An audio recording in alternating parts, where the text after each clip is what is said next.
this is going to be like a confessional.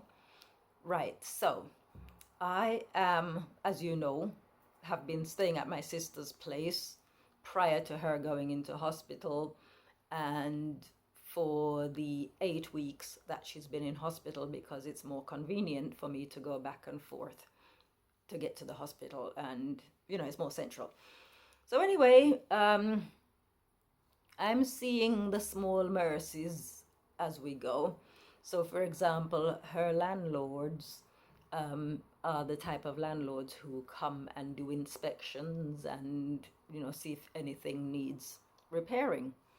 So, I've been seeing the blessing in coronavirus because it's sort of keeping people social distanced.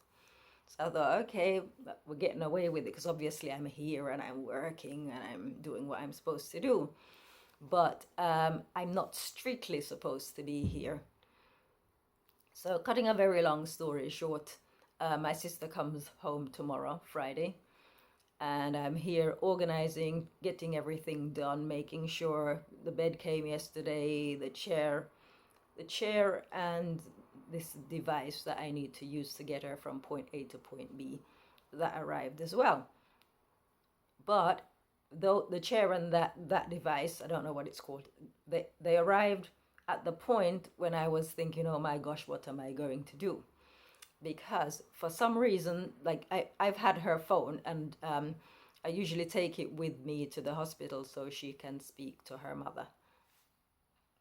But I don't tend to check the emails or the text messages. Occasionally, when I open the phone, I might see a message from one of her friends or something, but I don't necessarily tend to respond to them.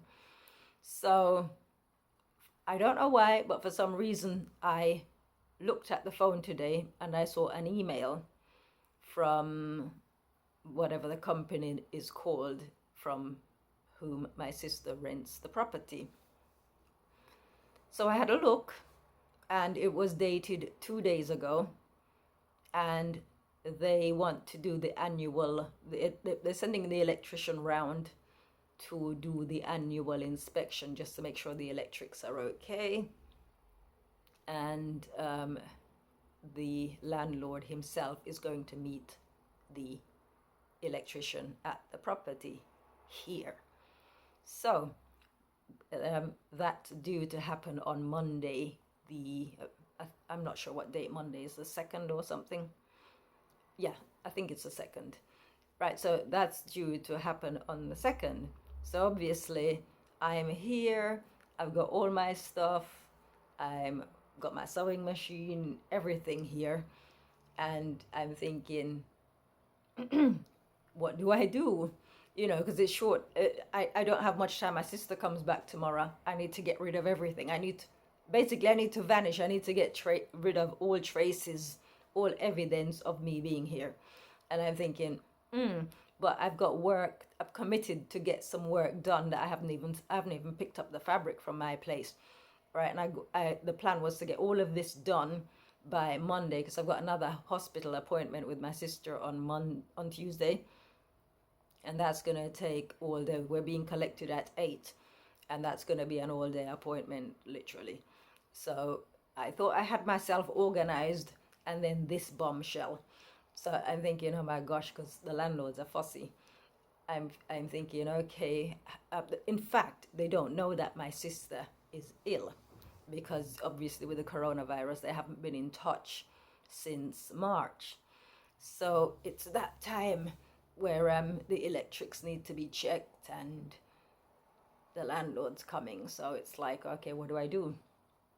So in the end, after taking the chair in and the piece of equipment for my sister, I kind of calmed down, but not so much calmed down, because it was just like my mind was running all over the place looking for solutions. So I decided, all right, let me call the landlord. So I called from my sister's phone. I decided to use Charm, right, because Charm works. Right, so I basically, I didn't confess that I'm here, but I said that I said what's going on with my sister, that she's been in hospital for 8 weeks and she can't walk, she can't talk, she can't write. So he said, I wondered why she hadn't responded, because that's not like her.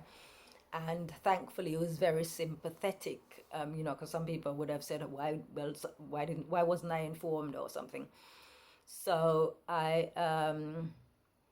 we say, I styled it out and said that I would come and do some tidying up before he gets here on Monday, just in case I've still got some of my stuff here, because I wouldn't be able to get rid of everything. I mean, the option is to get everything down into the garage and then back up by the time he leaves. So you see all my dishonesty coming out here, but it's not that. Obviously, my sister needed help with her, being ill and all of that. So it's just one of those things that I needed to be here.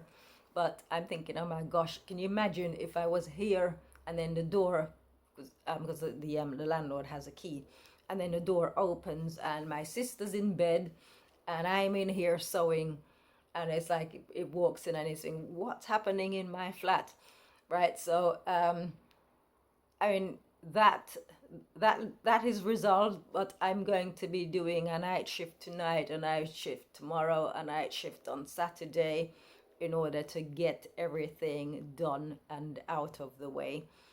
But that was my little moment of not so much panic. It was just kind of, oh my gosh, what am I going to do? Because it's not, obviously with everything going on, it's like it's one more thing, and you kind of think it doesn't rain. It's like Noah's flood, literally, the heavens opening up, and sort of like, how much can one person take?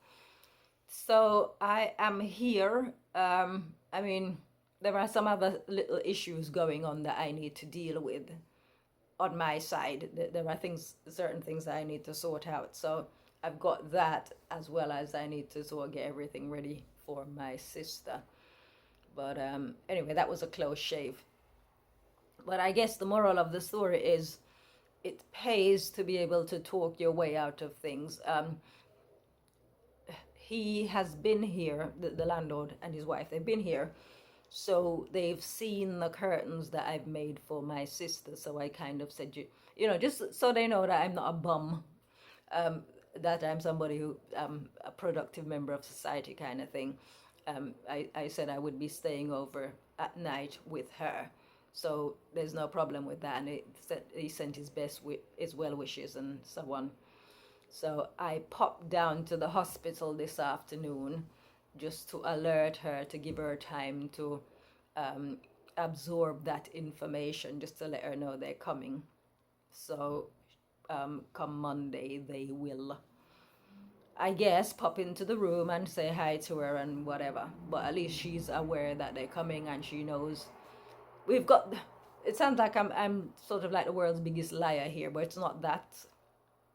It's just sort of like, I don't want my sister to get in trouble. I'm all right, Jack, because I can go home, right? But I wouldn't want them to think at the end of the contract that there were things going on here that we didn't, that's not in the contract, that we didn't agree to. So sorry, but we're not going to renew the contract.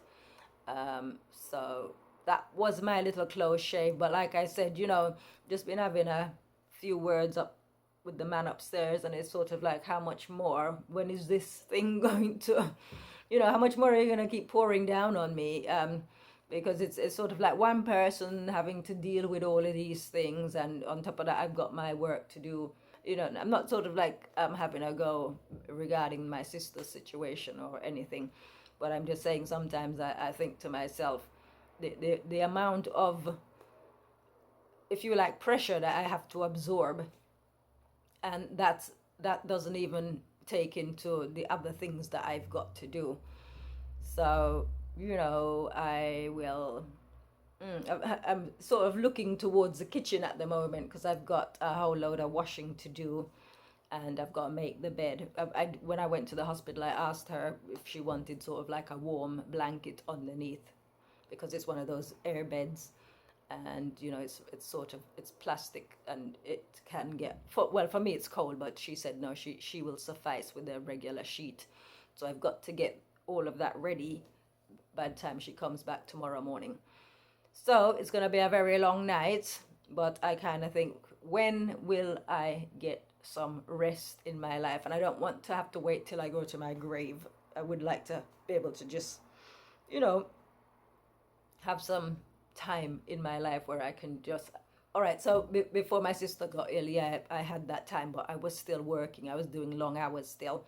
So even then, I was looking forward to the time when I could just have the life that in my mind, I've created and at some point will manifest. But that's it. So like I said, we will see what happens come Monday when the landlord comes over, but I've got to get rid of all of my stuff so it doesn't look like I've been living here.